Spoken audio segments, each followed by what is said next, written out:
ইরানি কনসুলেটে হামলার পর গতকাল ইসরায়েল লক্ষ্য করে ব্যাপক হামলা চালিয়েছে তেহরান।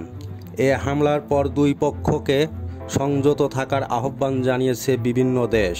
তবে এরই মধ্যে প্রতিশোধের হুঁশিয়ারি দিয়েছে ইসরায়েল। পাল্টাপাল্টি এ হামলার মধ্যে দেশটির সামনে এখন কোন কোন পথ খোলা রয়েছে, ইরান বা পরবর্তী সময় কী করতে পারে তা তুলে ধরার চেষ্টা করছেন বিসিবির নিরাপত্তা বিষয়ক সংবাদদাতা ফ্রাঙ্ক গার্ডার। সিরিয়ায় ইরানের কনসুলেটে হামলার জবাবে ইসরায়েলের লক্ষ্য করে ক্ষেপণাস্ত্র ও ড্রোন হামলা চালিয়েছে তেহরান।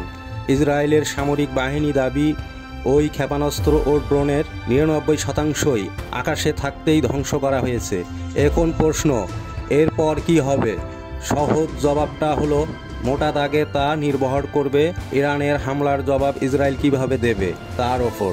গতকাল শনিবার ওই হামলার পর ইরানের ভাষ্যটা ছিল এমন: হিসাব চুকিয়ে দেওয়া হয়েছে, এখানেই ইতি টানছি আমরা, আপনারা পাল্টা হামলা চালাবেন না।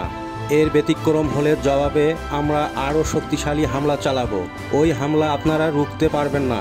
তবে ইসরায়েলের এর মধ্যেই ইরানের হামলার উল্লেখযোগ্য জবাব দেওয়ার হুঁশিয়ারি দিয়েছেন। ইসরায়েলের বর্তমান সরকারকে দেশটির ইতিহাসের সবচাইতে কঠোরপন্থী সরকারগুলোর একটি বলে মনে করা হয়। সংকটময় এ পরিস্থিতিতে মধ্যপ্রাচ্যের দেশগুলো ইরান ও ইসরায়েলের দুই পক্ষকেই সংযত থাকার আহ্বান জানিয়েছেন।